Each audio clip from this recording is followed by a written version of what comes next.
Bien, nuestra primera materia se llama el conocimiento científico y estos son los puntos que vamos a analizar. Primera unidad, conocimiento científico. Empezamos. Vamos a hablar, estimados amigos, de los tipos de conocimiento. El conocimiento científico, el crítico reflexivo, el precientífico sensoperceptivo, el tema referente con el proceso del conocimiento humano, la clasificación de las distintas ciencias del saber humano, que también son muy importantes, estimados amigos. Vamos a continuar con el análisis de ciencias formales, ciencias fácticas. Continuamos con el proceso de la investigación científica, veremos un esquema del proceso de esta investigación, la planificación, la ejecución, la divulgación, la estructura del proyecto de investigación jurídica, que ese es el tema muy particular que estamos estudiando, estimados amigos, continuando con otros aspectos como son el tema de la exposición esquemática de los elementos del método científico, los diferentes tipos de investigación, explorativa, descriptiva, explicativa, documental, de campo, experimental, pura, básica, aplicada, también lo vamos a estudiar para llegar también a la clasificación de las fuentes de la información por sus datos, por su objeto, características, información, organización. Vamos a ver las fuentes que pueda utilizar un estudioso del derecho universitario y aspectos metodológicos de la investigación. Dentro de todos estos puntos vamos a distinguir estos aspectos: método de investigación, método de observación, método inductivo, deductivo, análisis, síntesis y otros métodos. Entonces, si se dan cuenta, es un poco ambicioso los temas que vamos a analizar en esta primera unidad. Vamos a tratar de hacer la exposición lo más sencillo que se pueda para que vayamos comprendiendo las temáticas más importantes. Muy bien, empecemos. Primera referencia. Conocimiento científico. Muy bien. Este punto es el máximo. ¿Por qué? Porque si nosotros nos vamos con una exposición que nos establece el maestro Villoro, vamos a encontrarnos que hay tres fases que tenemos que transitar como seres humanos. El creer, que sería un conocimiento, podríamos decir, inclusive de carácter precientífico.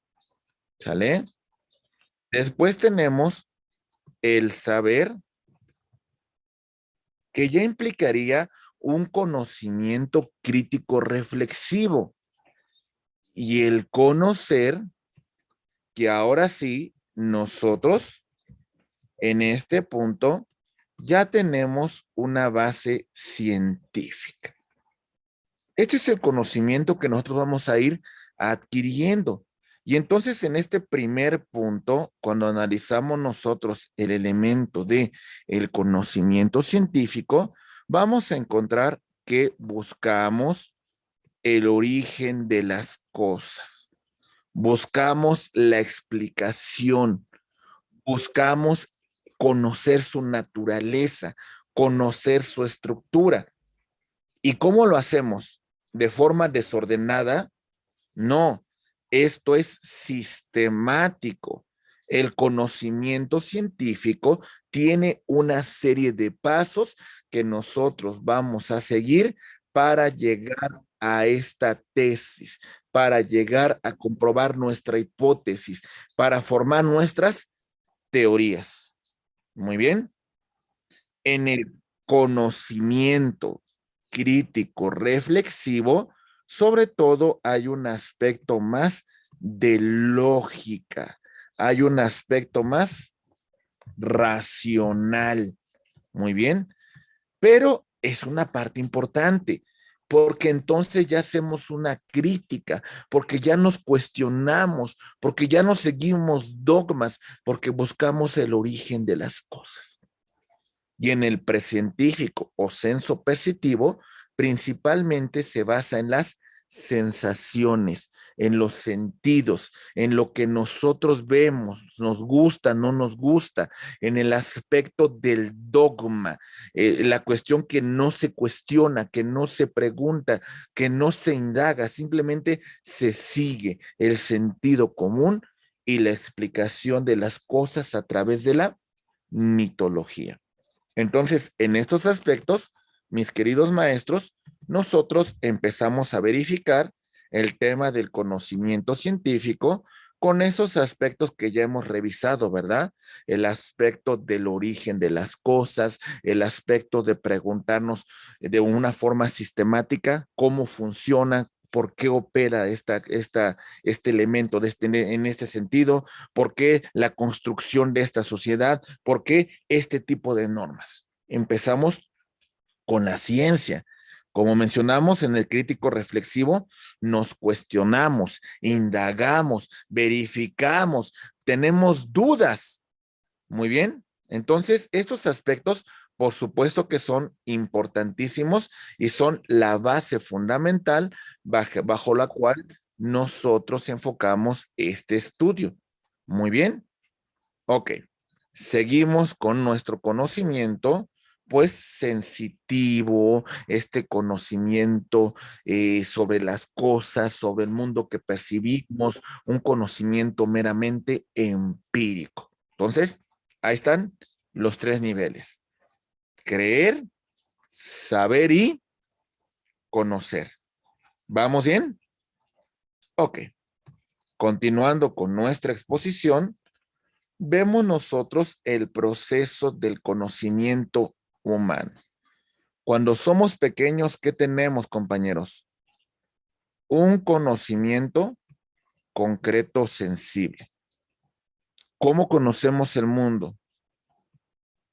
A través de las sensaciones, a través de olores, a través de texturas, a través de sabores, a través de palpaciones, a través de cuestiones que sentimos y que percibimos. Bueno, tenemos entonces esa cuestión de percepción. Sabemos y empezamos a distinguir desde que somos pequeños qué nos gusta y qué nos disgusta, ¿verdad? Inclusive separamos todo aquello pues que no nos representa nada, que no nos es útil, que nos daña, ¿verdad? Y el tema de la representación de las cosas, pues es una primera fase bajo la cual nosotros tenemos conocimiento del mundo. Todo tan es así, estimados amigos, que hasta los seres más microorgánicos, por ejemplo, las amibas, ellas lo que van a hacer en un momento determinado es que se adhieren a lo que las nutre y repelen aquello que les hace daño, repelen aquello que las daña. Todo ser vivo tiene este primer conocimiento, esta sensación, esta percepción del mundo que lo rodea. El segundo punto tiene que ver con el conocimiento racional. Entonces, lo que quiero que nos quede claro es que entendemos que lo primero que sentimos es por nuestros sentidos, nuestras emociones, aquello que nosotros logramos percibir del mundo que los rodea. En el segundo elemento, donde ya entramos al aspecto racional, estamos entrando a un aspecto racional, a un aspecto lógico, a un aspecto general, a un aspecto abstracto. Empecemos con este conocimiento racional y lo vamos a verificar a través de estos elementos. Cuando nosotros hablamos de conceptos, vamos a verificar cuestiones que son generales, explicamos algún fenómeno, explicamos algún elemento, explicamos alguna institución, explicamos algo del mundo que nos rodea, ¿sale? En su aspecto abstracto, bueno, hacemos todavía este conocimiento mucho más enfocado a una problemática en particular. Muy bien, el juicio implicaría la cuestión de que sobre las cosas que percibimos podemos tener aspectos positivos o inclusive en su aspecto negativo. Muy bien. Esta es una cuestión muy importante que tenemos como seres racionales. Verificamos aquellas cuestiones a las cuales nosotros sentimos que nos adherimos a ella, de alguna manera compartimos esa opinión, fortalecemos ese argumento. Y el negativo pues implicaría una crítica racional. Este juicio puede ser general en el aspecto de que se aplica en todos los casos y es singular en su aspecto abstracto, en su aspecto muy en particular, especial. Por eso partimos de este tipo de conocimiento hablando de el deductivo y el inductivo. Recuerden, en el deductivo, lo que estamos haciendo nosotros, mis estimados maestros, es de que vamos a partir de todas las premisas que conforman un fenómeno para tratar de dar una explicación. ¿Sale? Todo lo que rodea ese fenómeno lo vamos a utilizar para dar una explicación del mundo que nos rodea, para dar una explicación de todo aquello que representa ese elemento de estudio. Mientras que en su aspecto, hablando del inductivo, vamos a partir nosotros de las premisas particulares para llegar a premisas generales. Muy bien. Ok. Y bueno, el tema del análisis implica el estudio de todo lo que rodea un fenómeno. Por ejemplo, si hablamos del derecho, no solamente podemos hablar del aspecto normativo, como en su momento lo pretendió hacer Hans Kelsen, porque no solamente la norma representa el derecho, tendríamos que analizar otros elementos, como por ejemplo, aquí podríamos estudiar su elemento del hecho social, su elemento que tiene que ver con un tema axiológico, que tiene que ver con los valores del derecho. Entonces, ¿qué hacemos con el análisis? Hacemos un estudio sobre los elementos que conforman la naturaleza del objeto, ¿verdad? Y si nos vamos al elemento de la síntesis, pues ahora sí, vamos a hacer un estudio muy particular de cada uno de estos elementos. Y esto va a servir para un estudio mucho más detallado, un estudio mucho más enfocado sobre cada uno de estos elementos. En relación a todo esto, llegamos a un aspecto que es fundamental sin lugar a dudas, el tema de las leyes, las categorías, la hipótesis y bueno, hablando de ciencia y teoría. En este fenómeno, nosotros vemos lo siguiente. ¿Qué es lo primero que hacemos en el fenómeno de las ciencias sociales? Lo primero que es que tenemos una observación general del mundo que nos rodea. ¿Sale? Analizamos, estudiamos, verificamos todo lo que nos rodea. Después, en este punto, verificamos un planteamiento del problema. Muy bien, tratamos de dar una explicación a ese fenómeno que percibimos y lo que nos formamos en este momento en particular es una hipótesis. Un enunciado que aún no he verificado, que aún no he comprobado, que todavía necesita, pues de alguna manera ser objeto de estudio, de experimentación, de análisis. Continuando, este punto en particular, hasta aquí me quedaría yo, estimados maestros, en una cuestión meramente teórica. ¿Dale? No llego a analizar, a estudiar el fenómeno en su praxis. Pero si yo llego al siguiente nivel y entonces ahora llegamos al punto de la experimentación,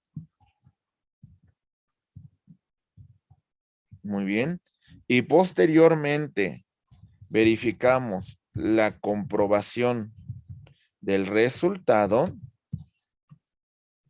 y vuelvo a repetir este fenómeno n número de ocasiones y el resultado se predice y llegamos a la misma conclusión, ahora en este punto ya estoy hablando de la ciencia. Mi hipótesis ha quedado debidamente acreditada. Aquí dentro del fenómeno de la ciencia ya formamos leyes, ya formamos categorías. Pero escúchese bien esto, compañeros, no significa que el tema esté cerrado, porque con otros elementos, porque con otras variables podemos llegar a una conclusión distinta.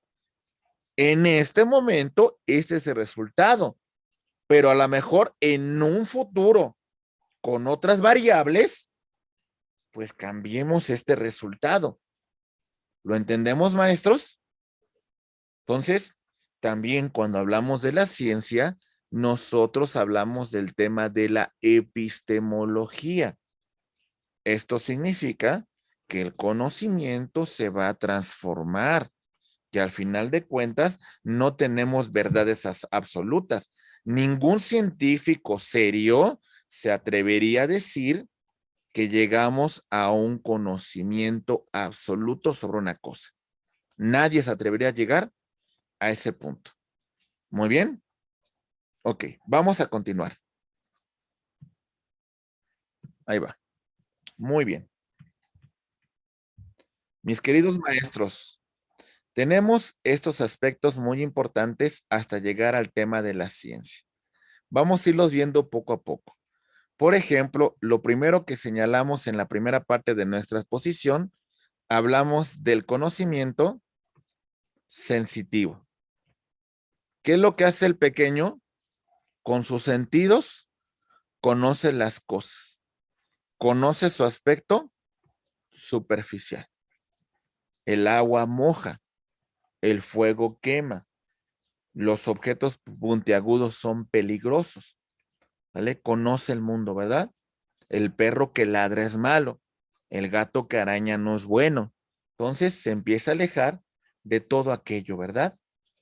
Muy bien. Entonces, este es el primer punto, la cuestión de los sentidos. Así conocemos al mundo. Bueno, después llegamos a un segundo punto y vemos nosotros el conocimiento, perdón, lógico, los conceptos generales o abstractos, la esencia de la naturaleza de las cosas, la explicación, por lo menos empírica, de lo que nos rodea. Muy bien. ¿Cómo sé dónde se encuentra el centro comercial más cercano a mi domicilio? Pues muchas veces empezamos con un tema empírico. Alguna ocasión fui con mis papás y entonces ya tengo la memoria de que en esa dirección se encuentra el centro comercial. ¿Sale? Es un conocimiento lógico. Empezamos a hacer el uso del elemento de la razón, el raciocinio, la cuestión que nos ayuda de alguna manera a través de la memoria, a recordar cuestiones que hemos pues, conocido con antelación, ¿verdad? En un siguiente punto, verificamos el tema del análisis y la síntesis, los métodos que vamos a utilizar en ese conocimiento racional, procedimientos lógicos y también técnicos. Recuerden que los procedimientos lógicos van a tener premisas, una premisa mayor, una premisa menor y las conclusiones. Entonces, esta construcción va a ser la base de mi conocimiento racional de la aplicación, pues que de alguna manera vamos a verificar sobre estas leyes universales. Ahora sí, después de esto, ya empezamos a entrar al conocimiento científico. Ahora sí, ya hemos transitado por esos elementos que mencionamos con antelación. El conocimiento precientífico, el tema del conocimiento crítico reflexivo, ya lo pasamos acá. Aquí tenemos el crítico reflexivo y aquí tenemos al precientífico. Ahora sí, en este conocimiento científico ya tenemos los siguientes elementos. Ya formulamos juicios y conclusiones. Ya tenemos presentada una hipótesis. Verificamos un tema de una teoría y bueno, desarrollamos el conocimiento científico. Muy bien. Ok. Si vemos el mundo del derecho, Eduardo García Maínez nos va a señalar lo siguiente. Ahí va. Atentos con esto, por favor. ¿Dónde ubicamos al derecho? Lo ubicamos como teoría, lo ubicamos como ciencia o como filosofía. ¿Dónde lo ubicamos? Y hasta cierto punto diríamos, yo diría que en los tres supuestos lo vamos a ubicar. Si vemos, por ejemplo, el elemento de teoría, prescindimos de aplicaciones prácticas y explicamos al fenómeno jurídico desde estos tres puntos. La observación, muy bien, el planteamiento del problema,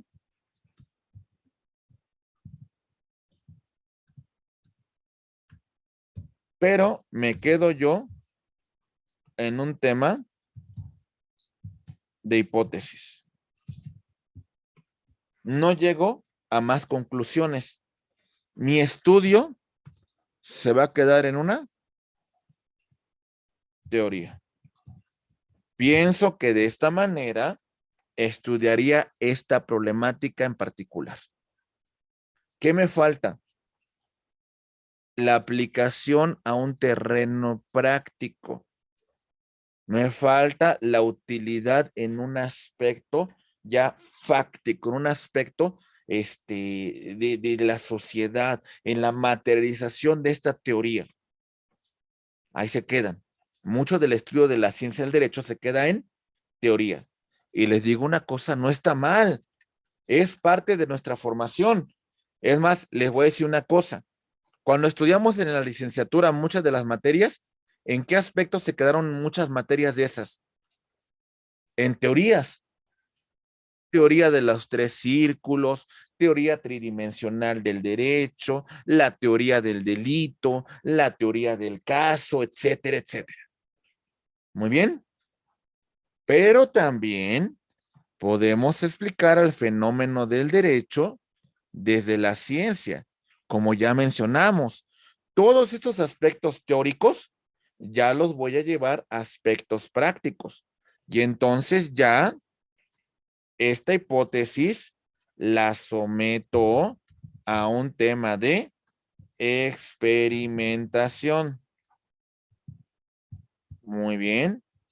En ese punto en particular, ahora sí, compruebo el resultado. Muy bien. Es decir, lo que yo planteaba en mi estudio, ya lo aplico en la práctica y considero que se está combatiendo el fenómeno. La pregunta inicial, ¿cómo creen que inició el sistema acusatorio adversarial en nuestro país? ¿Ya en su materialización de leyes? No, todo empezó con ese estudio de caso. Todo empezó con el fenómeno de qué estaba ocurriendo en América Latina en relación de la aplicación del sistema acusatorio. Muchos abogados fueron a América Latina, vieron el fenómeno del derecho comparado y de alguna manera, pues sí, empezaron con estas teorías del sistema acusatorio. Lo plantearon en la norma constitucional. ¿Para qué? Para plantearse ya aspectos prácticos, para verificar que este fenómeno efectivamente tuviese una solución con este nuevo sistema. Muy bien, muy bien. Entonces, estamos entrando a este estudio, mis estimados maestros. ¿Lo comprendemos? Ah, pero me dirán ustedes, ¿y a poco sí el derecho es filosofía? Bueno, la cuestión es cómo vemos al mundo del derecho. Este es el mar del conocimiento.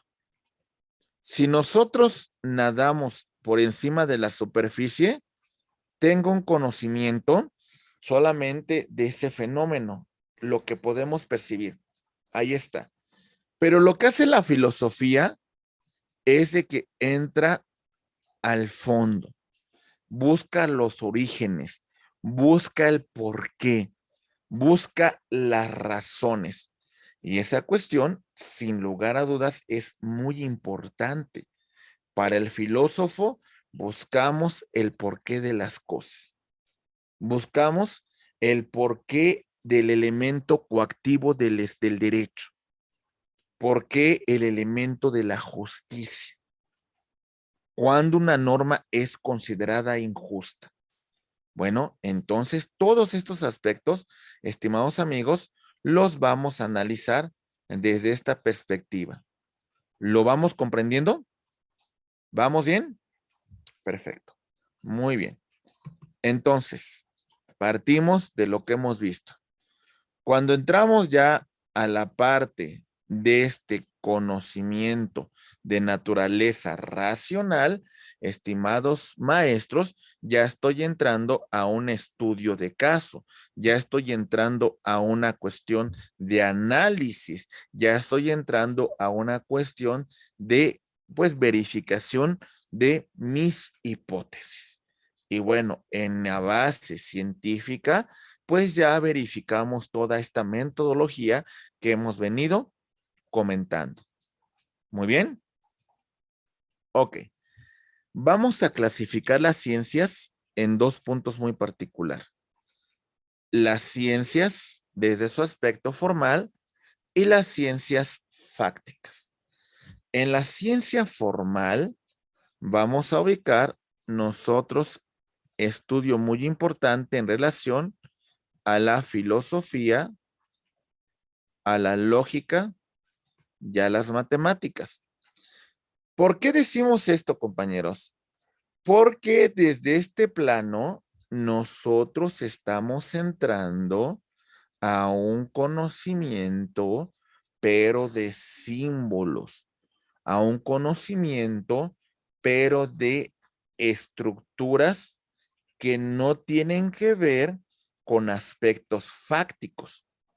Me dirán, ¿qué no existen las matemáticas? Sí, sí existen, pero les aseguro que nunca han visto al número 1 caminando, ¿verdad? O no han visto por ahí al número 10 en el metro, ¿sale? Al final de cuentas son ideas, son representaciones que nosotros los seres humanos le damos y que sirven en la vida práctica, por supuesto. Pero aquí No podemos darle una interpretación distinta a lo que ya representan estos símbolos, lo que ya representan estos elementos de naturaleza abstracta. Muy bien. Ok.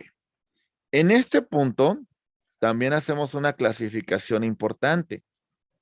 Verificamos su aspecto de la sintaxis. Aquí, ¿qué analizo, mis estimados abogados? Aquí lo que analizo es un aspecto muy particular. Lo que hago aquí es el estudio sobre los símbolos, su representación, su valor. En un aspecto sintáctico,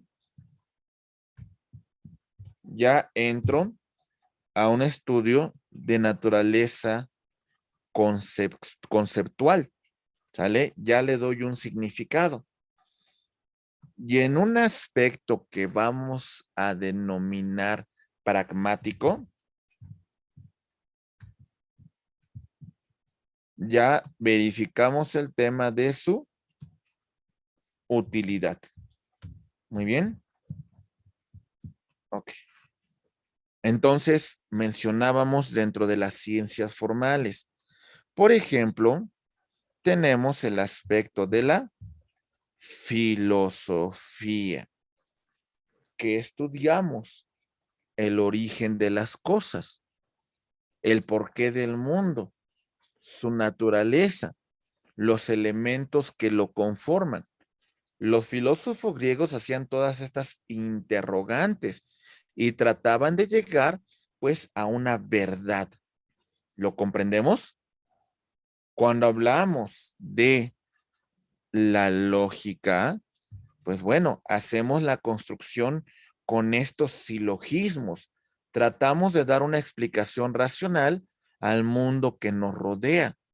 Recuerden la conformación de este elemento a través de las premisas que hemos señalado con antelación. Su premisa mayor, su premisa menor y sus conclusiones. ¿Ok? Y bueno, el tema de las matemáticas, ¿verdad? Todos estos aspectos los encontramos dentro de estas ciencias formales.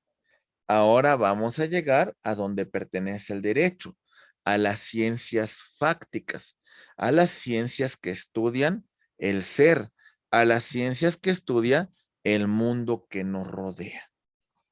Vamos a verificar aquí estas dos grandes divisiones de las ciencias fácticas, las ciencias naturales y las ciencias sociales. Muy bien. Dentro de las ciencias naturales, nosotros vamos a encontrar, estimados amigos, materias tan importantes como son las siguientes. Ahí va.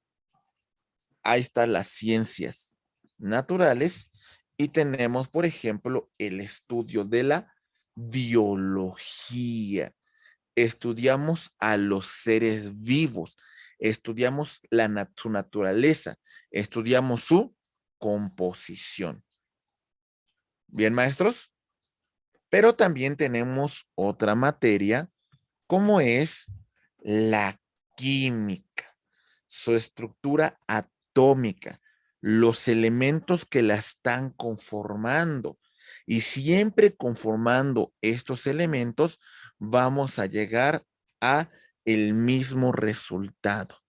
¿Vale? La tabla periódica de los elementos químicos, pues de alguna manera nos establecen estos elementos que conforman a un elemento de la naturaleza, a su elemento molecular.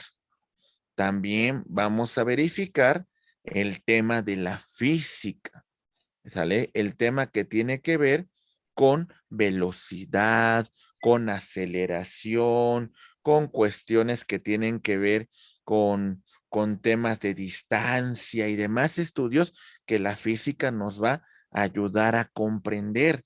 Pero también dentro de las ciencias naturales encontramos el estudio de los seres vivos, ¿sale?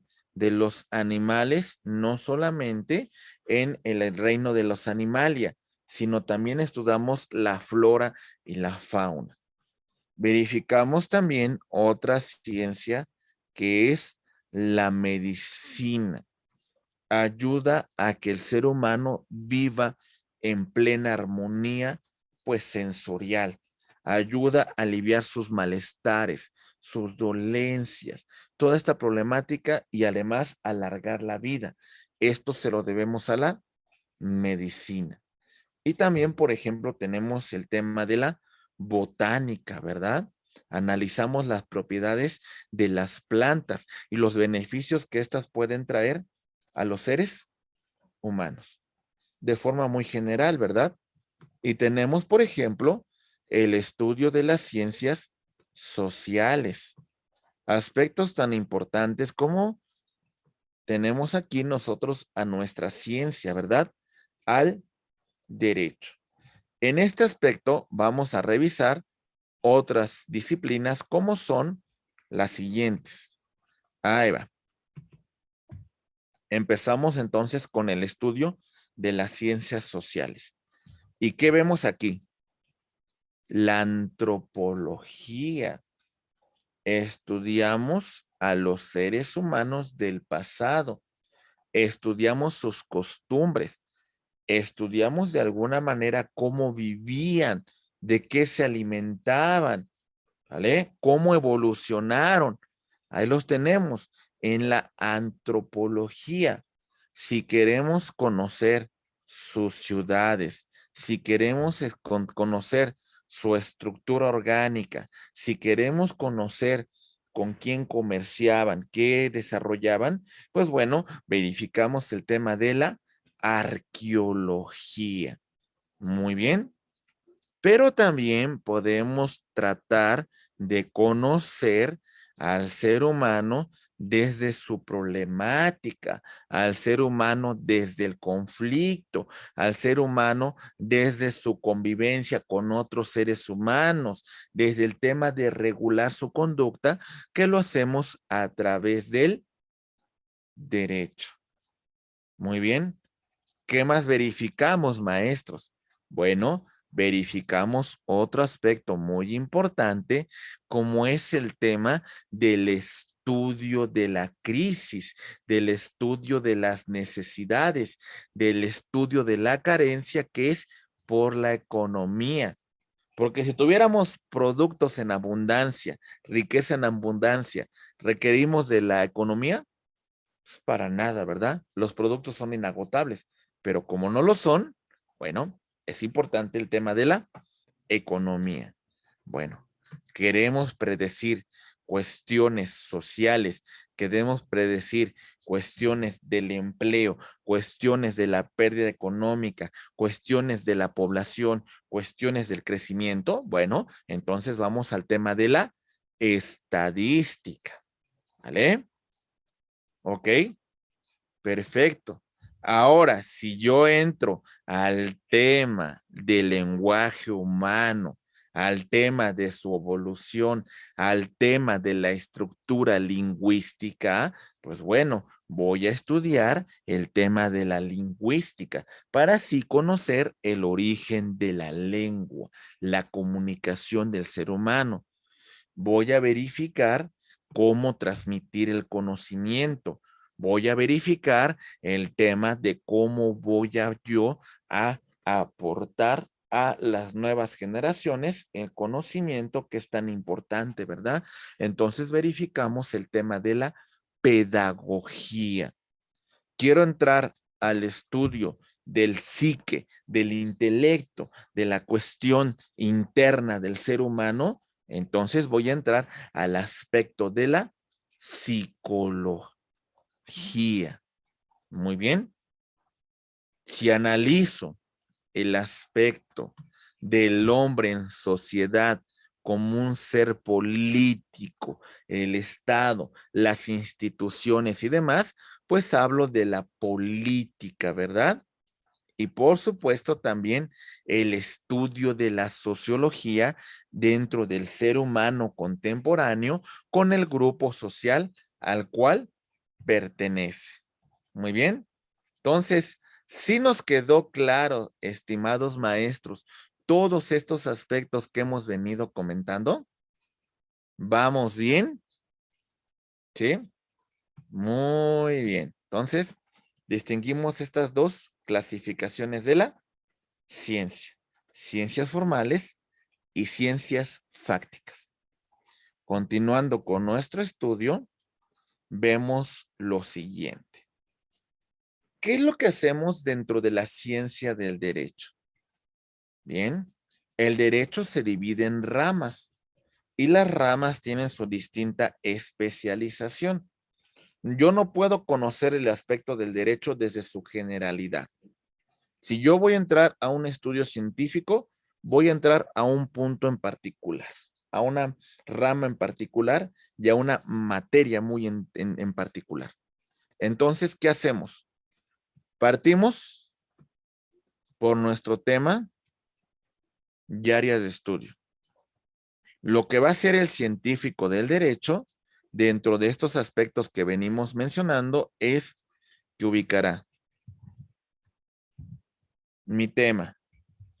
Bueno, voy a hablar de el derecho público. Dentro de este derecho público, voy a analizar una materia en particular, el derecho constitucional y los derechos humanos. Pero todavía soy mucho más concreto. De todo esto, mi tema de estudio va a ser la aplicación del control de constitucionalidad y convencionalidad en la tutela de los derechos humanos. ¿Sale? Es decir, ya delimité mi campo de estudio, ¿verdad? ¿Sí? ¿Entendemos esto, compañeros? Porque esto tiene que ver con la ciencia. Si vemos nosotros al derecho, imaginen esto. Este es el derecho. Estas son las raíces que tiene nuestra ciencia. Lo que alimenta, lo que da sustento al derecho es el jus naturalismo. De todo esto, ahora sí, tengo un tronco común. Este tronco se llama jus positivismo, que para su mejor comprensión tiene ramas, ¿verdad? Derecho público, derecho privado, derecho social. Y si ustedes quieren ver más allá, a su vez también tenemos ramas y vamos delimitando nuestro campo de estudio. Muy bien. Ok.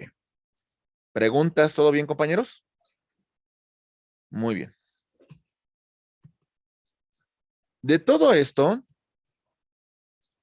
hay un planteamiento de problema u objeto. Muy bien. ¿Por qué estudio el control de constitucionalidad para la tutela de los derechos humanos? Bueno, la problemática. Los jueces del fuero común no conocen, no entienden, no saben aplicar el alcance de la defensa de los derechos humanos a través del control de constitucionalidad y el control de convencionalidad difuso. El objeto de mi presente estudio es que se tenga una aplicación práctica de estas estructuras que he mencionado con antelación. Esa es mi problemática. Ahora bien, hay un punto. ¿Cuál es el método científico que voy a utilizar que es muy distinto a las técnicas de investigación que yo como investigador voy a utilizar para llegar a esta conclusión, para llegar a este punto en particular? Muy bien. Por ejemplo, dentro de las técnicas, puedo tener una técnica exploratoria, puedo tener una técnica de naturaleza documental, puedo tener una, una técnica de naturaleza descriptiva, de estudios de campo, experimental, etcétera, etcétera. Muy bien.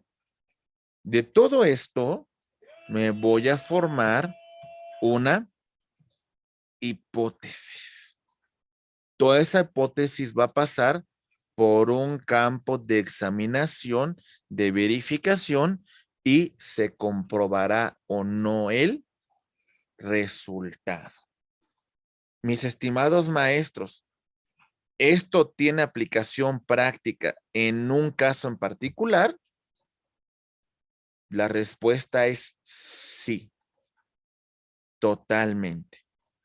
Vamos a poner una problemática en particular. Ahí va.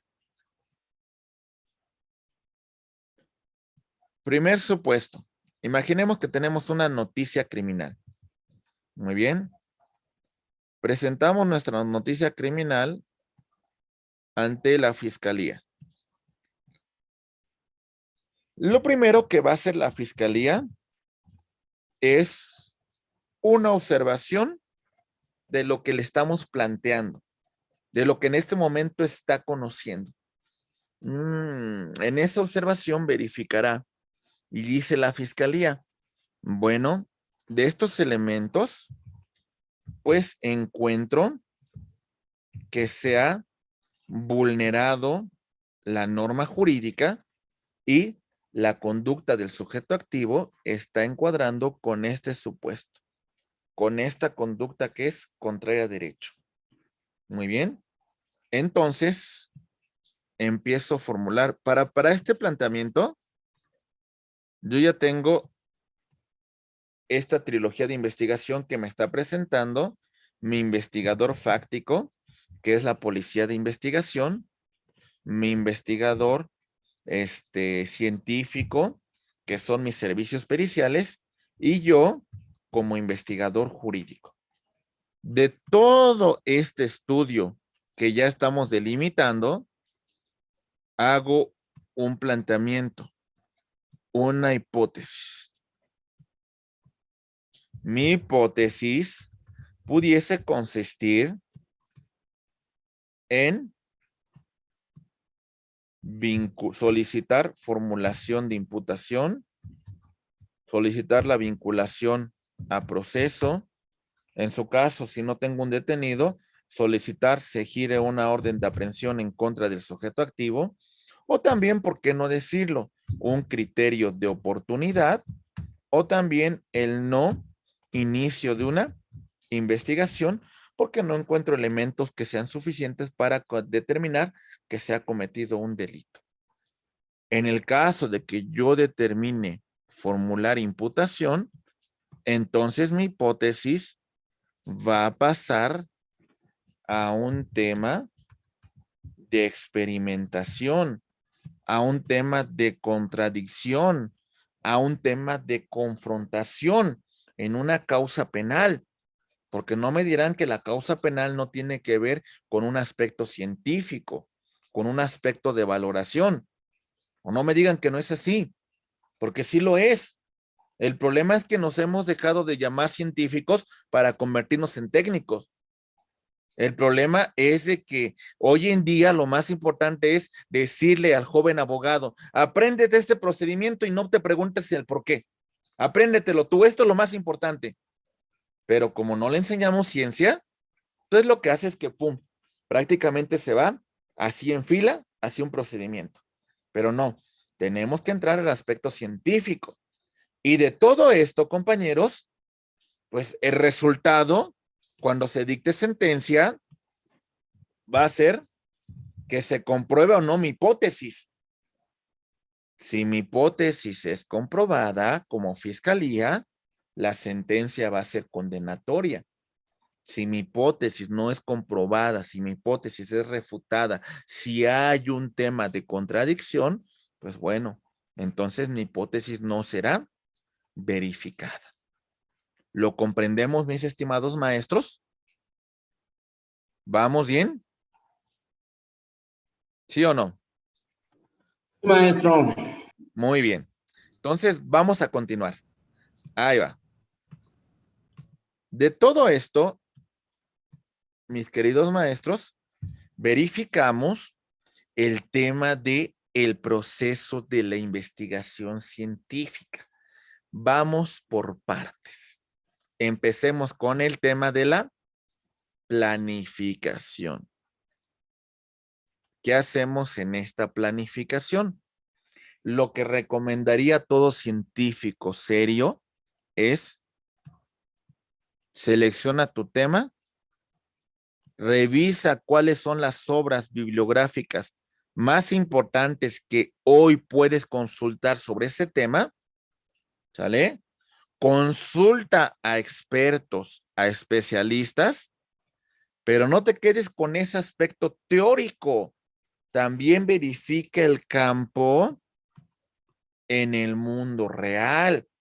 Verifica qué está ocurriendo sobre ese fenómeno que vas a estudiar.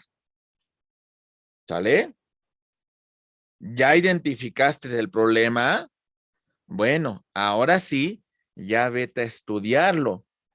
Vamos a hacer un proyecto y este va a tener lo siguiente: planteamiento, formulación y sistematización del problema.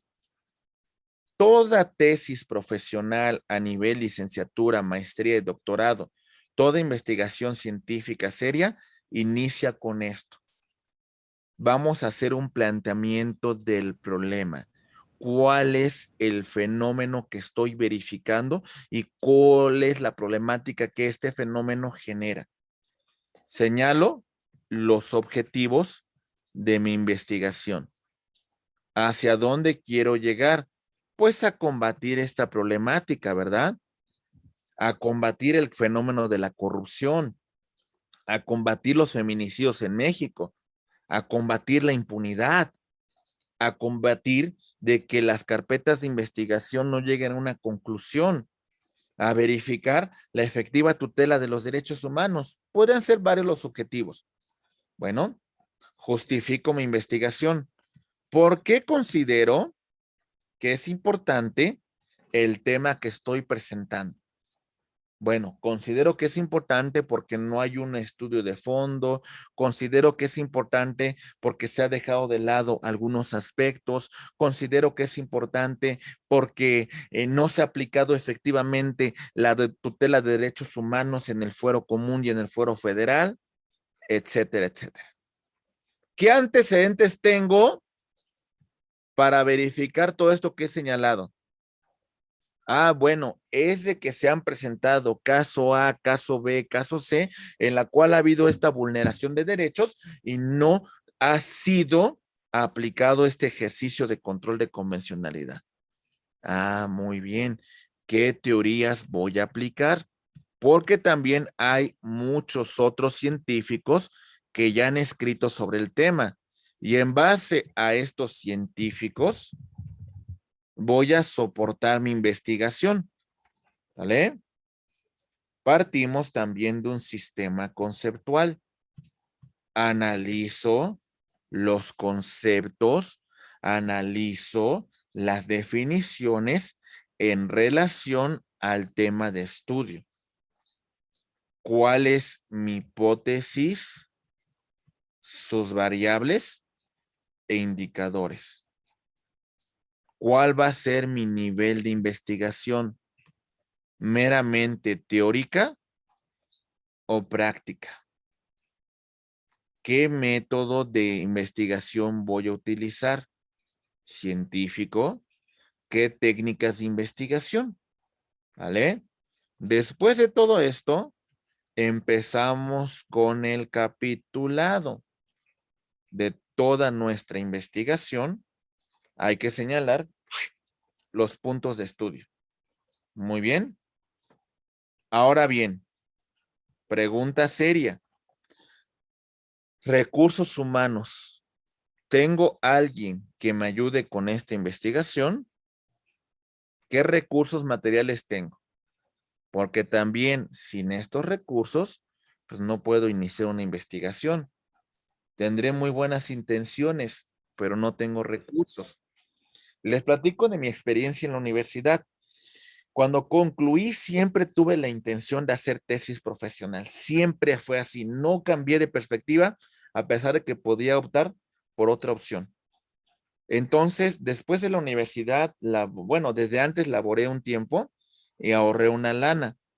Llegando al punto, dije, ahora sí, me voy a salir del trabajo durante 6 meses y esos 6 meses se los voy a dedicar completamente a la investigación y los recursos que obtuve con antelación, ahí van a destinarse al tema de la investigación. ¿Se gasta dinero en una investigación? Sí, sí se gasta. Que sacamos copias, que vamos a la biblioteca, que pagamos internet, que verificamos algunas cuestiones, que saco miles y miles de copias y bueno, a veces para redactar un pequeño párrafo, pues nos cuesta un trabajo, compañeros, importante, ¿verdad? Para eso, hacemos un cronograma de actividades, ¿vale? Bueno, en estos días, ¿qué voy a hacer? ¿Sale? ¿Cuáles son los planteamientos que voy a hacer a lo largo de todos estos meses? Y bueno, verificamos un tema de bibliografía. Sobre todo que sea perfectamente actualizada. Muy bien. Ok, esta es la planificación. ¿Entendemos su aspecto práctico, compañeros? ¿Sí nos queda bien, maestros? ¿Sí? Muy bien. Entonces, como científico, planifico. Como científico, tengo una estructura. Como científico, sigo un proceso. Este proceso inicia con mi planificación con todos estos elementos que hemos destacado con antelación. La selección del tema, la identificación del problema y la elaboración del proyecto. Muy bien. Ok. Continuamos ahora con el siguiente paso de nuestro proceso. Seguimos con la ejecución. ¿Qué implica esto, mis estimados amigos? Pues ya lo elaboro. Tengo mi marco teórico. Hago mi estudio piloto, mi borrador, lo que voy a comprobar. Hago un estudio de campo. Verifico esta hipótesis que estoy planteando. Más que para tesis de derecho, esta recolección de datos sirve para tesis sobre todo de ciencias naturales, en la cuestión de que se hace un estudio del caso, en la cual se hace una aplicación sobre cuestiones prácticas, sobre cuestiones medibles. Después, seguimos con un proceso de análisis de datos, estadísticas, encuestas, etcétera, etcétera. Interpreto estos resultados y en este punto, ¿qué voy a verificar? Si mi hipótesis es verdadera o no. Si fuese fiscal, les hago una pregunta. Y dentro del estudio del caso que estoy verificando, antes de que yo formule imputación, encuentro que no se configuran los elementos del delito, mi hipótesis, ¿cuál será? ¿Formulo imputación o no formulo? No formulo, ¿verdad? Lo que, No. lo que yo haría en este supuesto, pues es, pues de alguna manera, no dar inicio a una carpeta de investigación porque del estudio que realicé no tenemos elementos para continuar con la presente causa penal. Si tengo los elementos, pues entonces, mis estimados amigos, vamos a formular imputación y vamos a solicitar la vinculación a proceso. Muy bien. Ok. Tercer elemento. Entonces, si nos queda claro el tema de la ejecución, el tema de su experimentación, el tema de su estudio. ¿Sale? Ahora bien, ahora todo esto lo voy a llevar a un tema de divulgación. Reviso mi borrador. ¿Sale? Lo corrijo si tiene alguna discrepancia en este momento. Presento un informe de mi investigación. Monografía, trabajo de grado, tesis profesional, etcétera, etcétera. Mi trabajo va a ser evaluado y su presentación será oral. Mi trabajo va a ser evaluado. Como fiscal, presento mi escrito de acusación. Ese escrito tiene elementos fácticos, jurídicos y probatorios y voy a desahogarlo en una audiencia de juicio oral. ¿Sale? Como defensa también tengo yo la presentación de mi contestación a la acusación. En esa contestación a la acusación tengo también elementos fácticos, jurídicos y probatorios y los voy a probar, los voy a demostrar ante un tribunal. ¿Se acreditará mi hipótesis o no se acreditará? Este es un supuesto interesante. ¿Vamos bien? Ok. Les hago el siguiente planteamiento. Vamos a verificarlo, mis queridos maestros. Ahí va. Vamos a ver la matriz que conforma mi investigación. Mi interrogante. Ahí va. Planteo. ¿Cuál es el papel de la Suprema Corte de Justicia de la Nación en el ejercicio del control de constitucionalidad y convencionalidad? Esa es mi interrogante. ¿Cuál es el papel de nuestra Corte? Muy bien. El objetivo general. En estudio del caso, quiero analizar cuál ha sido el papel de la Suprema Corte tomando en consideración la reforma constitucional del 10 de junio del 2011 y cómo ha resuelto casos que versan sobre derechos humanos aplicando este ejercicio de control de constitucionalidad y control de convencionalidad. Mi hipótesis. Bueno, considero que ha habido muchas omisiones de la Corte y digo, es importante dotar a la Suprema Corte con mecanismos de control preventivo, de constitucionalidad y de convencionalidad para una efectiva tutela de derechos humanos. Mi crítica está en que la defensa de los derechos humanos es hasta su vulneración, es hasta su violación, es hasta que se les causa un agravio y no se consideran controles preventivos de derechos humanos. Y esta es como mi hipótesis que planteo. El título de mi trabajo, digo, la Suprema Corte de Justicia de la Nación como garante del control de constitucionalidad y de convencionalidad en el Estado constitucional de México. ¿Vamos bien? Ok, esta es la matriz primera que me va a servir para determinar el título de mi trabajo de investigación. ¿Comentarios? ¿no? No, maestro, todavía. Muy bien, vámonos a una segunda matriz porque aquí ya voy sobre contenidos específicos. Teniendo esto, ya me voy al siguiente planteamiento. En este siguiente planteamiento, ya voy a hacer un estudio práctico y entonces voy a conformar mi trabajo de investigación en distintas unidades. Ahí va. La primera pregunta que me formulo sobre mi trabajo de investigación: ¿cuál ha sido la evolución de los criterios de la Suprema Corte a partir de la reforma constitucional?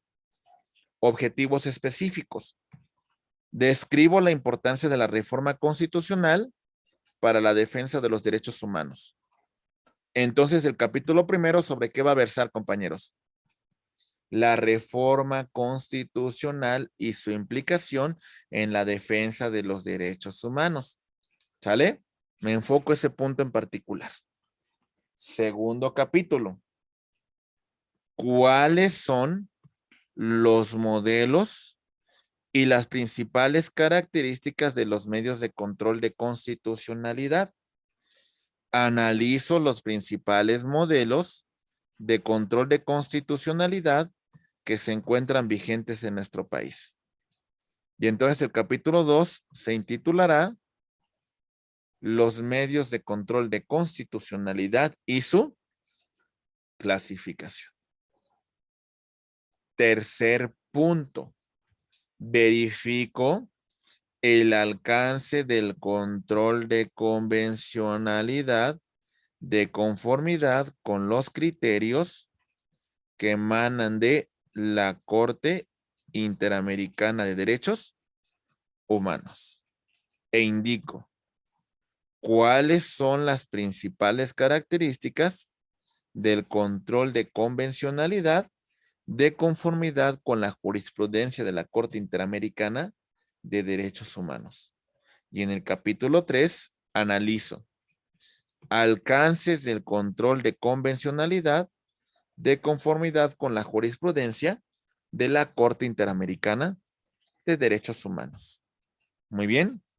Partimos después de conformar mi capitulado a otra matriz, a la tercera, pero vamos de forma muy clara. Y ahora hago un planteamiento de esta hipótesis, pero la voy a verificar con variables. ¿Sale? Bien, ya lo mencioné esto. La reforma constitucional en derechos humanos, ¿cuáles son los alcances de la Suprema Corte en el ejercicio del control de constitucionalidad y convencionalidad? ¿Sale? Variables independientes de mi investigación. Existen incertidumbres en los tribunales mexicanos en relación al ejercicio de la Suprema Corte de Justicia, al ejercicio del control de constitucionalidad y control de convencionalidad. Variables dependientes. Ahora sí, tienen que ver directamente con mi objeto de estudio, la Suprema Corte. Digo, ahora sí, depende directamente de mi objeto de estudio. La Corte es ineficaz en la aplicación del control de constitucionalidad y control de convencionalidad. ¿Sale? ¿Cómo llego a este veredicto? ¿Cómo llego a esta hipótesis? Ahí va. Digo, del estudio que he hecho, encuentro tesis que son contradictorias en relación al alcance y aplicación del control de constitucionalidad y convencionalidad. Por otra parte, digo que existe una incertidumbre constitucional sobre sus alcances, porque no lo establece la Constitución. Debo acudir a la jurisprudencia y a la contradicción de tesis. Y por otra parte, en un plano práctico, digo que hay violación de derechos humanos en México y es ineficaz los modelos de protección jurisdiccional para estos derechos humanos. ¿Cómo llegamos a estos puntos? Pues verifico distintos textos, verifico investigaciones, consulto fuentes de información formales y materiales, verifico libros, documentos, jurisprudencias, analizo la Constitución, leyes federales, leyes locales, entrevistas, videos, revistas, periódicos especializados, hago encuestas, etcétera, etcétera. Estas tres matrices, ¿quedó claro, compañeros? ¿Vamos bien? ¿Sí o Sí, no? maestro, perfecto. Ok, entonces la primera matriz, ¿para qué me sirvió, mis estimados amigos? La primera matriz es el origen de mi trabajo de investigación, ¿sale? En esta primera matriz, lo que yo determiné en este primer elemento tiene que ver con el objetivo general de mi investigación, ¿sale? El planteamiento del problema, mi objetivo general, mi hipótesis general sin variables y llegué a mi título. ¿Lo comprendemos? En mi segunda matriz, lo que verificamos es, bueno, ahora sí, me hago interrogantes. De estas preguntas que me voy a formular, vamos a verificar cuáles son los objetivos. Pero estos objetivos ya no son generales, son específicos en relación a estas preguntas. Y entonces empezamos con el contenido de mi trabajo de investigación. Muy bien. En mi tercera matriz, lo que estamos haciendo, mis estimados maestros, ahora sí, mi hipótesis tiene variables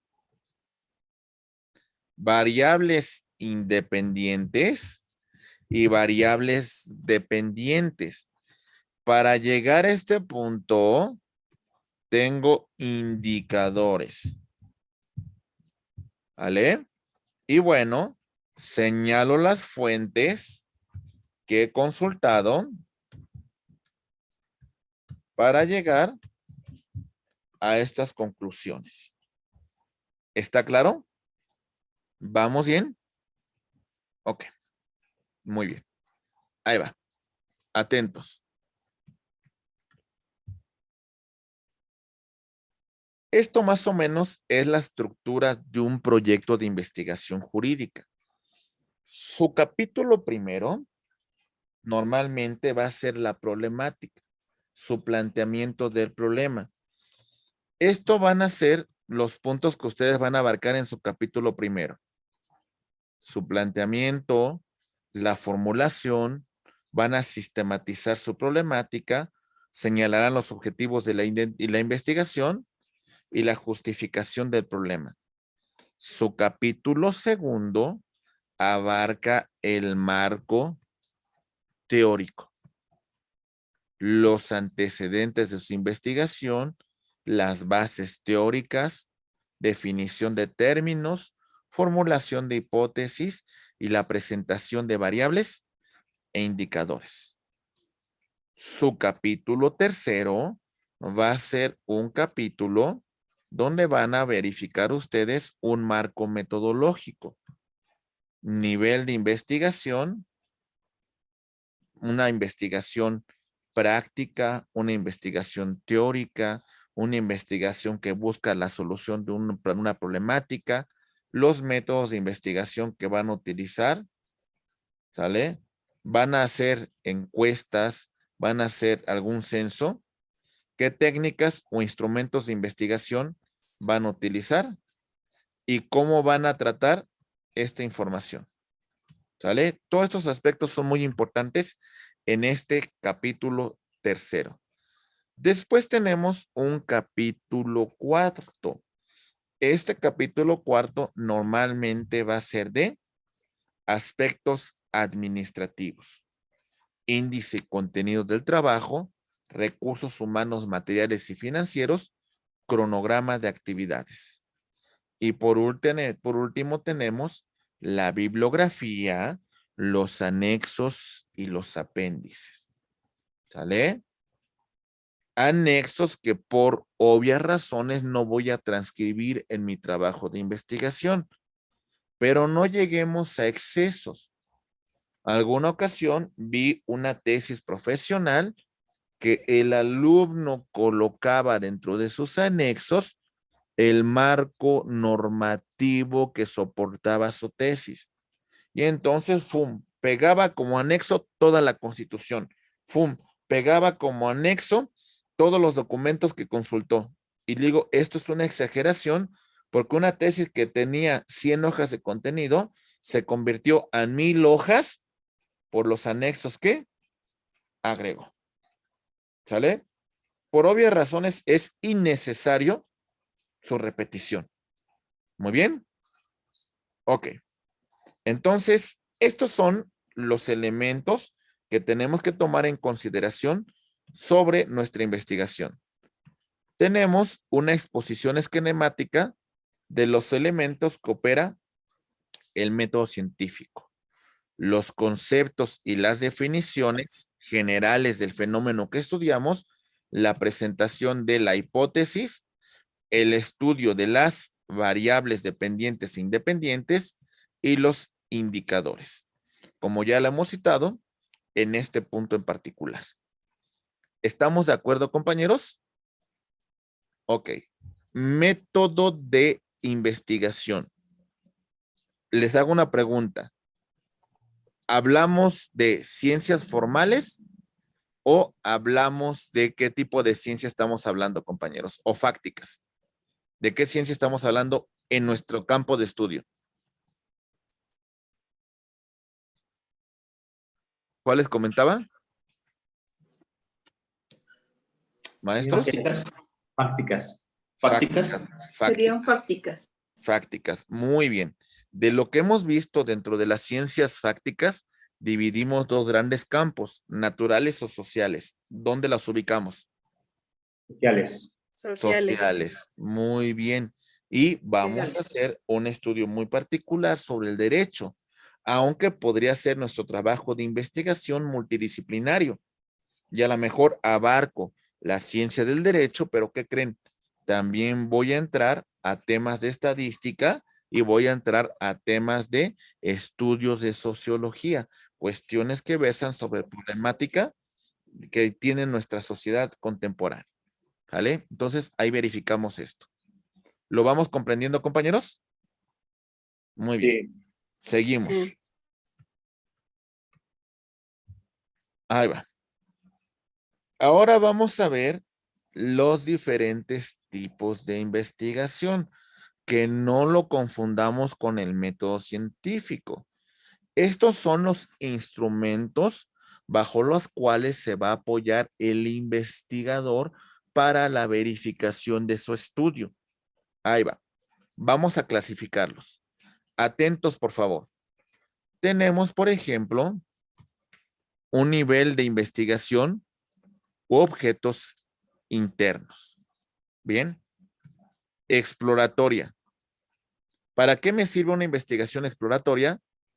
Para la formulación de un problema y para el planteamiento de una hipótesis. ¿Sale? Lo único que conozco es la superficie del tema de estudio. Pero por lo mientras, entro a esta parte exploratoria para estos dos elementos.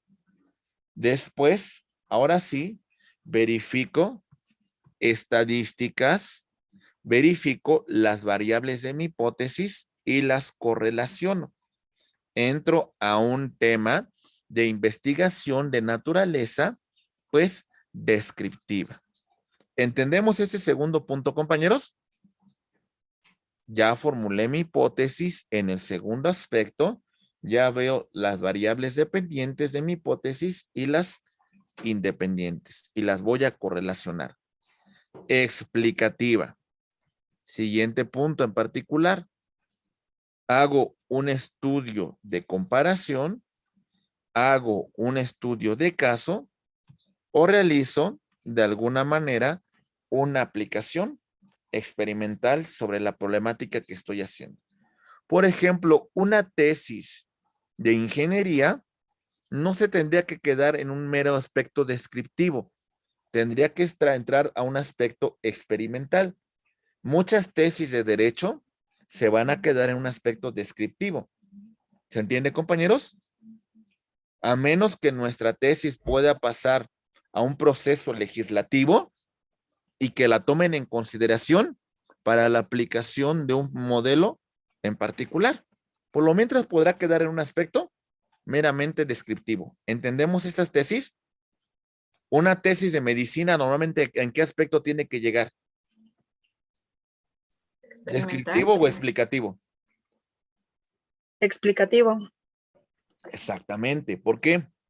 Porque así, aquí sí yo busco, estimados maestros, pues de alguna manera verificar el combate a alguna enfermedad, alguna vacuna en particular que se vaya a presentar. Por ejemplo, en el tema del COVID, nos hubiera bastado con que quedara en un aspecto descriptivo. Bueno, llegamos a este estudio y consideramos que esto podría ser la solución a esta problemática. Pues no, ¿verdad? Tendríamos que llegar a temas explicativos y verificar un tema experimental. Ojalá el tema de la investigación de las ciencias sociales llegara a este punto, pero no es el aspecto, ¿sale? Pero podría darse, ¿eh? Diseño de la investigación. Vamos a ver. Ahora, estimados amigos, ya empezamos con nuestra investigación. Verificamos el tema de la investigación documental. Un aspecto monográfico. Desarrollo un tema específico desde un aspecto teórico. ¿Sale? El otro aspecto, medición de variables independientes a partir de datos secundarios y también voy a correlacionar todos estos datos secundarios para verificar el fenómeno que estoy estudiando. Si digo que la Corte no ha sido efectiva en la tutela de derechos humanos, tengo que plantear en un estudio de caso cuántos casos de la Suprema Corte he revisado, cuáles son estos casos en particular y por qué en estos casos que resolvió la Corte se vulneraron derechos humanos. ¿Sale? No nada más es porque yo lo diga, es porque tengo elementos materiales para sustentar mi hipótesis. Muy bien. Ok. Continuamos ahora con un estudio de campo. Muy bien. Hago un estudio de caso longitudinal. Por ejemplo, ¿sabían ustedes que el tema de esta película que conocimos antes de la introducción del sistema acusatorio, la de presunto culpable, era un trabajo de investigación de doctorado? ¿Sale? ¿Y qué hicieron estas personas? Pues verificaron un caso en particular. ¿Sale? No se quedaron con una hipótesis de por qué había una crisis en el tema de impartición de justicia penal en nuestro país, sino entraron al estudio de un caso. ¿Sale? ¿Se entiende, compañeros? Ok. En un tema extensivo sería mucho más amplio que eso. Y no me quedo con ese caso, sino verifico otros supuestos en los cuales se dio esta vulneración. Se afectó a una persona que no debería haber estado en prisión porque no se tenían elementos para su condena. Entonces, verifico un fenómeno mucho más amplio, transversal. ¿Entendemos estos supuestos, compañeros? Por supuesto que las tesis de las ciencias sociales podrían verificarse en estudios de campo. Y vamos a verificar otro punto. Mi tesis va a ser preexperimental, va a ser un estudio de base para estudios posteriores. Vamos a entrar al tema de experimentación, aunque no pretendo dar una solución a esta problemática, o definitivamente, ¿saben qué? Sí voy a entrarle con todo y vamos a llegar a una resolución de mi hipótesis. Aquí también depende del objeto de mi investigación y también depende de los recursos. Hay que ser muy sensatos con los recursos que tenemos. ¿Se entiende, compañeros? Hasta cierto punto, estos investigadores que hicieron esta investigación de presunto culpable, tenían un financiamiento. Sin haber tenido este financiamiento, ¿creen que hubieran podido llegar a este punto? ¿Pudiesen haber hecho esta investigación de campo experimental? Hay que ser muy realistas con los que tenemos. Si tengo un trabajo muy demandante, si muchas horas estoy en la oficina, si tengo poco tiempo, pues la verdad es que yo les diría, ni se metan al rollo de una tesis experimental. Quédense en una tesis incluso documental, porque ni siquiera de campo no van a tener la oportunidad de hacer entrevistas, no van a tener la oportunidad de verificar un caso en particular. ¿Lo entendemos, compañeros? Entonces también hay que ser muy realistas con el objeto de mi investigación. Ahora bien, ¿cómo investigo? Propósito de investigación u objeto interno. Investigación pura o básica. Me quedo en un plano descriptivo. Lo hago sin asesoría de nadie. ¿Es libre? ¿O voy a tener un comité que me va a estar apoyando en mi investigación? ¿Sale? Aplicada. Mi tesis, mi investigación sirve para solución de problemas prácticos o no. ¿Sale? ¿Está dirigida a la invención o mejora de alguna institución, de algún producto? ¿O es una investigación tecnológica para otro tipo de ciencias?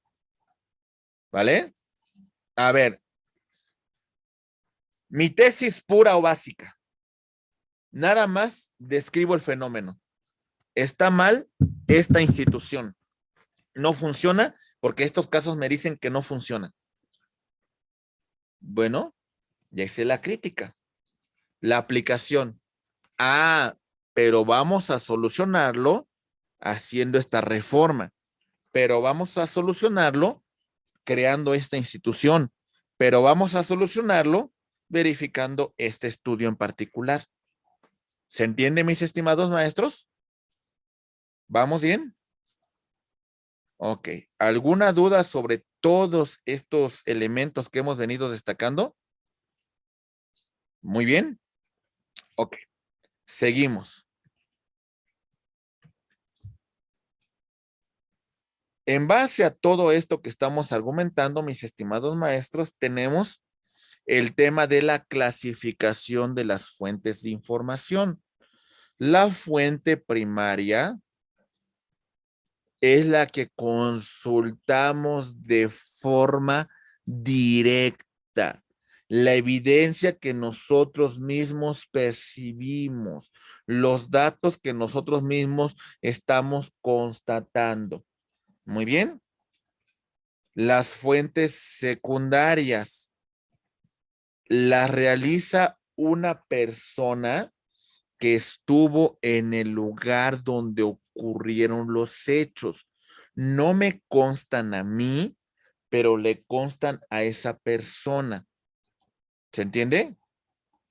Por ejemplo, cuando yo consulto una bibliografía, cuando yo consulto a un autor, ¿a qué tipo de fuente estoy acudiendo, mis estimados maestros?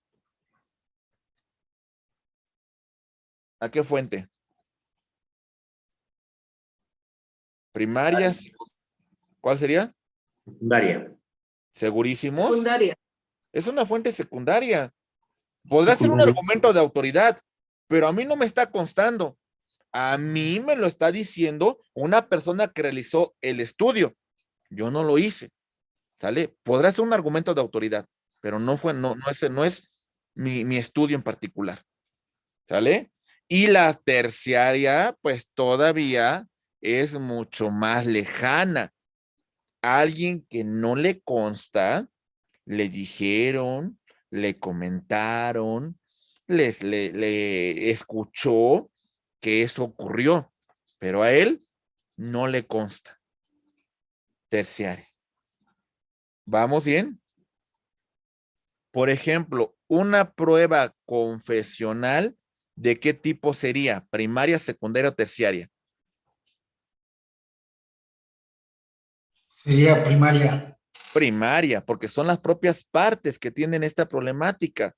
Son el propio actor, el propio demandado, ¿sale? A los que les constan este supuesto. Secundarias. La prueba testimonial, ¿qué sería?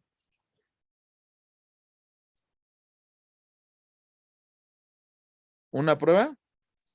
Primaria, prueba primaria, No. ¿no? ¿Quién lo percibió? Un testigo. Él escuchó, él le consta, pero no me consta a mí. Le consta a él, tampoco le consta al juez. Pero hasta ¿Sería cierto secundaria, punto maestro? sería una prueba secundaria. Secundaria. ¿Se entiende, compañeros? Bueno, el testigo que estuvo en el lugar donde ocurrieron los hechos. Pero ¿qué pasaría con aquel testigo de oídas?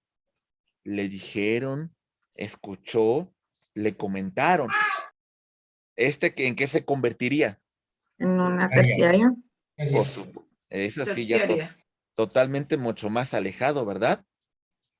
¿Se entiende, compañeros? Bien. Si yo hago una cita de un autor, estoy acudiendo a una fuente secundaria. Pero si ese autor hace una cita de otro autor, estoy acudiendo a una cita terciaria. Muy bien. Siguiente. Por su objeto. Nos consta. Nosotros hicimos la investigación. Nosotros estuvimos en la escena. Nosotros recabamos los datos. Es directa. ¿Sale? Indirecta. No lo realizamos. Es documental. Es testimonial. Es instrumental. Pero me va a servir para encontrar una solución a la problemática que estoy presentando. ¿Qué tipo de fuentes va a buscar la fiscalía? Pues son dos tipos de fuentes. Inclusive, yo les diría las directas, las que directamente está recopilando en la escena del crimen, ¿verdad?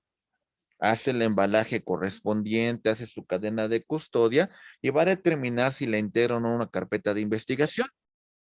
Algunas personas estuvieron presentes cuando ocurrieron los hechos, las entrevista y pues va a verificar su testimonio en una audiencia de juicio oral. Es decir, acudimos a estos dos tipos de fuentes. ¿Lo entendemos? Muy bien. Por sus características. Fuentes bibliográficas. Acudimos a los libros. ¿Sale? Fuentes hemerográficas. Acudimos a revistas especializadas, ¿verdad? No voy a acudir a TV y novelas, ¿verdad? No voy a acudir ahí a alguna revista de chismes. No, tengo que acudir a revistas especializadas. Iconográficas. Hago referencias a signos, a símbolos que dan una significación sobre un fenómeno en particular. También puedo acudir a elementos videográficos. Hoy en día, compañeros, es fundamental el tema de los videos, el tema de los videos que capturamos a través de nuestro celular, el de las cámaras de videovigilancia, el tema de las cámaras que tiene el Estado en distintos puntos de la ciudad. Entonces también es muy importante. Fonográficas, la cuestión de audios y las audiográficas. Las de observación, el conocimiento de la naturaleza y el conocimiento de la sociedad. Todos estos aspectos son muy importantes y son bases para mi investigación. Tenemos también otras fuentes de investigación, como son las generales. Aquí, ¿a qué tipo de documento estoy acudiendo, compañeros? A cualquier obra general que estudie la problemática que estoy presentando. Por ejemplo, estudio el fenómeno del derecho desde su amplitud, desde todos los elementos que lo conforman. ¿Sale? Especializada. Ahora me estoy limitando a una rama del derecho. Y no solamente una rama, a una materia. Y no solamente una materia, a un tema en particular. ¿Se entiende? Muy bien. ¿Quién me pone el ejemplo de una fuente general? ¿Alguna obra general que ustedes consulten para una investigación? Estudio del Derecho de García Maínez. Introducción al estudio del derecho de Eduardo García Maínez. General, abarco el fenómeno desde su conformación, desde el todo que lo conforma, ¿verdad? Ahora hábleme de una fuente especializada.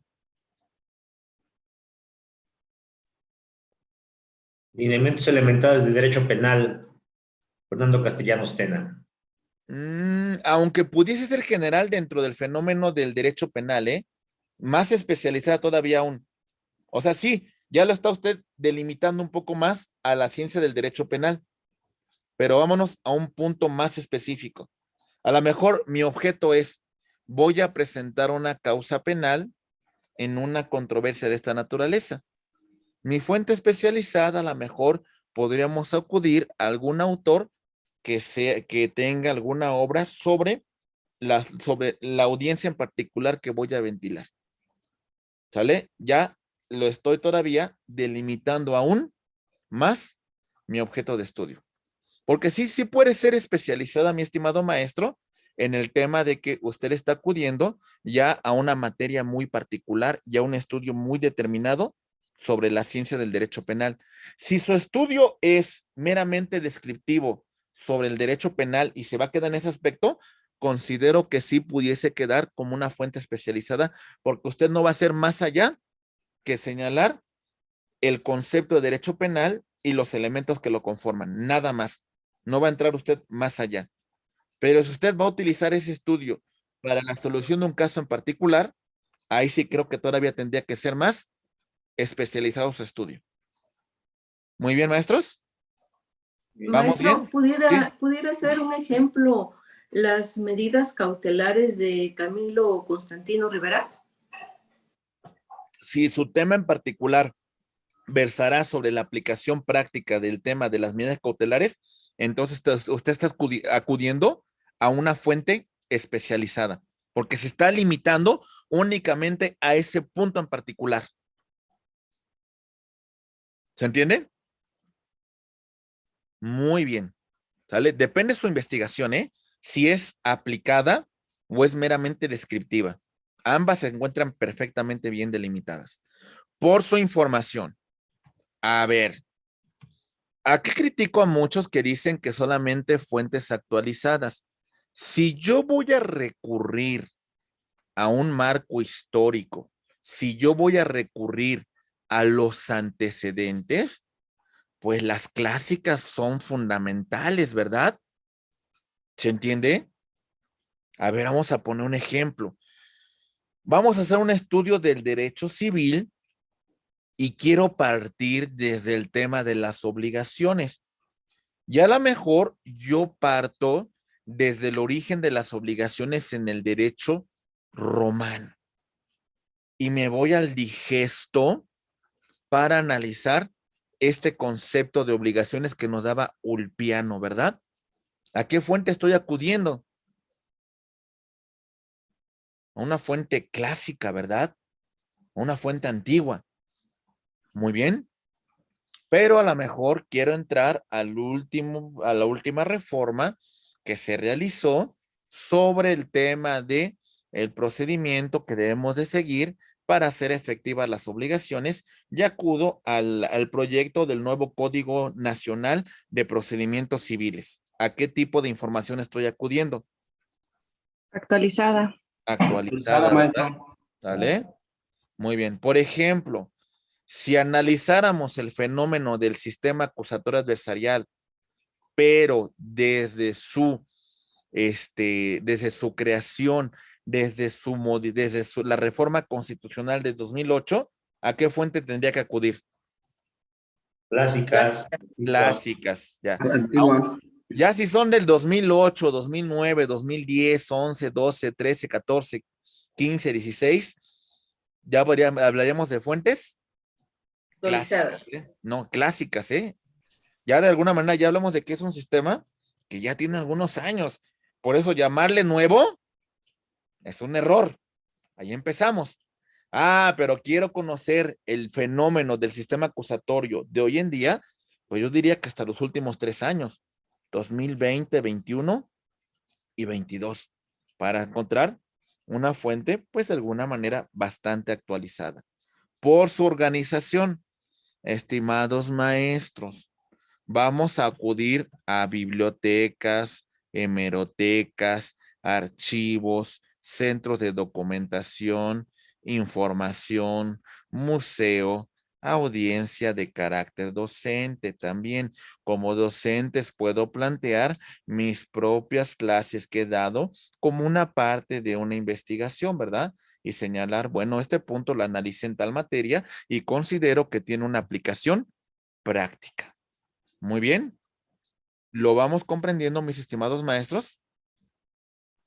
Ok, Maestro. sí, lo escucho. Maestro Carlos, ¿quién habló? Hola, Sí, hola. maestro, lo vamos comprendiendo. Ah, muy bien, maestro René, muy bien. Continuamos. Seguimos. Ahí voy. Permítame tantito. Cuidado con los micrófonos, compañeros, porque si no, se hace un poquito de ruido. Ahí va. Muy bien. Las fuentes de información. Estos aspectos son muy importantes para un grado universitario, pero también para un grado de posgrado que tienen ustedes. Ayer estando trabajando con toda esta presentación y con toda esta información, verifiqué un tema, un video en particular que me llamó la atención sobre el tema de la educación en la Unión Europea. Y estaban hablando de la importancia que tiene la metodología de la investigación en todos los niveles educativos. E inclusive me encontraba compañeros que a nivel básico, a nivel primaria, en la Unión Europea se les enseña a los niños a investigar y creo que es una parte muy importante. No tendría que ser como una materia que nos causara pesadez o que nos dijera, ay, Dios mío, ¿cómo que la investigación? No, hombre, eso no me gusta. Pero creo que es importante. En este punto, vean lo que vamos a hacer, compañeros. Si hablamos de las fuentes formales de nuestra investigación, podemos acudir a bibliotecas generales y especializadas. Por ejemplo, los que sean de la Ciudad de México, la biblioteca José Vasconcelos que se encuentra en Buenavista, sería una biblioteca general o especializada. General. General, porque ahí tenemos varias áreas del conocimiento y acudimos a una biblioteca que tiene libros de varias materias. Pero si les digo, vamos a acudir a hacer esta investigación a la biblioteca del Instituto de Investigaciones Jurídicas de la UNAM, ¿a qué tipo de biblioteca estoy acudiendo? Especial. Especializada, ¿verdad? Entonces, si les digo, vámonos a la biblioteca de la Suprema Corte de Justicia de la Nación, especializada. Muy bien, exactamente, compañeros. Por ejemplo, cuando hice mi tesis de licenciatura sobre la segunda vuelta electoral o balotaje, muchas veces acudí a la propia biblioteca del INE y acudí, bueno, en ese momento IFE, y a la biblioteca del Tribunal Electoral del Poder Judicial de la Federación, donde encontré libros muy especializados sobre el tema de estudio. Cuestión que a lo mejor ni siquiera hubiera encontrado, compañeros, en la biblioteca del Instituto de Investigaciones Jurídicas de la UNAM, porque mi tema era muy enfocado a la materia electoral y ahí es donde encontré esa información. ¿Se entiende por qué a veces acudir a bibliotecas especializadas? ¿Sí? Sí, maestro. Muy bien. También realizo un estudio hemerográfico. Reviso revistas y periódicos. Bueno, uno se vuelve amante de los libros viejos y demás información. Entonces uno acude a los archivos históricos, parroquiales, notariales, de dependencias públicas gubernamentales, oficinas privadas y demás.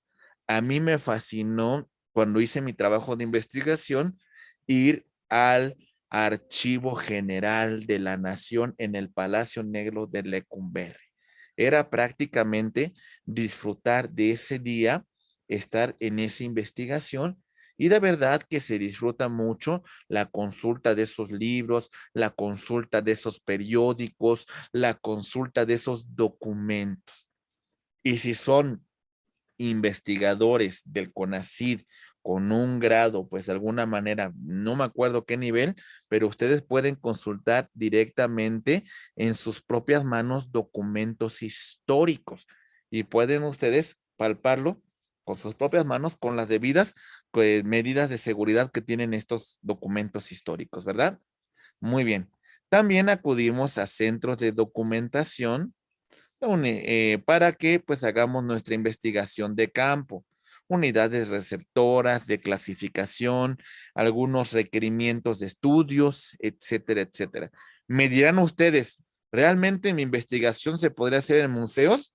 Yo les diría que sí, definitivamente sí puede ser una base importante la consulta de un museo para mi trabajo de investigación. También, como investigador, puedo poner las cátedras de mi docente, las conferencias, los seminarios, los foros, ¿verdad? Y también tenemos información, fuentes de información informal, pues el propio campus universitario, el medio ambiente profesional donde nos desenvolvemos y el medio ambiente social general, que también es una base muy importante para nuestra investigación. ¿Se comprende, mis estimados maestros? Sí. ¿Vamos bien? Ok, muy bien. Esto es por lo que respecta a las técnicas, sí, muy bien. Esto es por lo que respecta a las técnicas de investigación y a las fuentes de investigación que vamos a hacer uso nosotros. Ahora, si vamos a los diferentes métodos de investigación científica, a ella. A ver, si les quedó claro, entonces, este es el método. Aquí está. Este es el método que yo voy a seguir con todos los pasos que voy a formular desde la observación hasta la comprobación del resultado. La técnica de investigación y las fuentes de información me va a servir para ir avanzando en cada una de estas fases. Entonces, estas son las técnicas de investigación y las fuentes de información y esto es el panorama general del método que estoy utilizando para la verificación de mi hipótesis. ¿Se entiende que no son lo mismo, mis estimados maestros? Sí. ¿Sí? Sí. Muy bien, perfecto. Método de investigación. En este punto en particular, partimos de un procedimiento riguroso formulado de manera lógica que vamos a seguir nosotros para la adquisición del conocimiento. Es decir, de la A a la Z.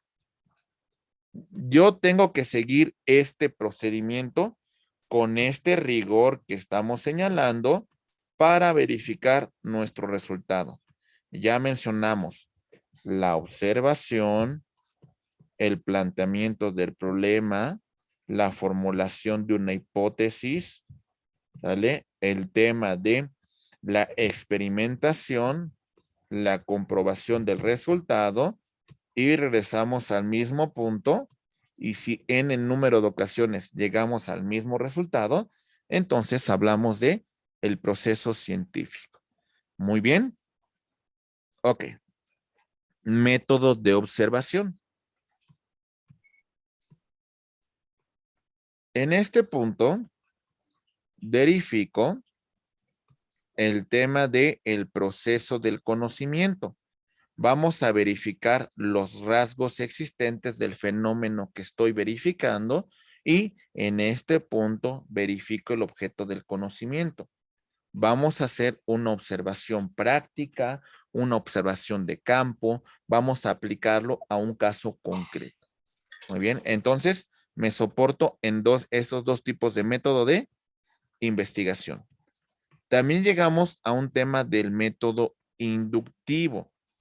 Observamos fenómenos particulares para llegar a conclusiones de carácter general.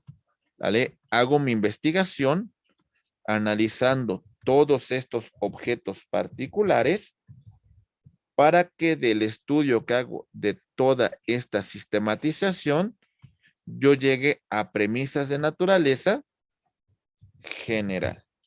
Muy bien. ¿Vamos bien? Ok. Pero también, muy bien, también verificamos el tema del método deductivo. Es al revés al método inductivo. Observamos fenómenos generales y lo vamos a aterrizar a cuestiones prácticas, a cuestiones tangibles, para explicar una problemática en particular. Entonces, aquí es al revés. Las premisas que partimos son generales, pero voy a aterrizar el estudio a temas prácticos, a temas particulares. Muy bien. Tenemos también el método del análisis. Este punto me dice la identificación de las partes que caracterizan una realidad. En este punto, verifico cuál es la causa y su efecto. Muy bien. La causa. Como la autoridad no respeta, no garantiza los derechos humanos, el efecto es que hay una crisis importante en nuestro país en el tema de la tutela de derechos humanos. ¿Lo entendemos, compañeros? Muy bien. Sí, maestro. Método de síntesis. En el método de síntesis pasamos de cuestiones complejas a cuestiones simples. Verificamos el tema de las consecuencias. Resumimos toda nuestra investigación.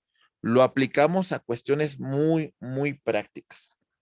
Y concluimos con otros métodos, como por ejemplo, el dialéctico, el método comparativo, el método empírico, el método experimental, el estadístico, el histórico, el sistemático, el exegético, el intuitivo, etcétera, etcétera.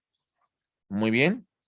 Por ejemplo, si me baso en cuestiones meramente prácticas, en cuestiones meramente de un conocimiento práctico, de un conocimiento del mundo que nos rodea, pues les diría que el método adecuado es un método empírico, perdón. ¿Sale? Si para llegar a mi conclusión tengo que experimentar y tengo que tener una aplicación práctica, pues bueno, les diría, estamos en un método experimental. Si lo único que yo quiero es conocer los antecedentes del fenómeno que estoy estudiando, pues bueno, me voy a un método histórico. ¿Lo entendemos, mis estimados maestros? ¿Vamos bien? Ok, Sí, profesor, todo bien. muy bien. Son aspectos que de alguna manera son base y son cruciales para nuestra formación. Entonces, sobre estos puntos hemos concluido, estimados amigos, una primera unidad de estudio. Pero bueno, mi estimado licenciado Francisco, ¿considera usted adecuado que les demos unos 15 minutos de receso para que tomen un cafecito, tomen algún aperitivo, estiren un poco los músculos y en 15 minutos continuamos? Licenciado. Bueno, compañero, vamos a hacer esto. Le vamos a dar unos minutitos para que estiren un poco los músculos.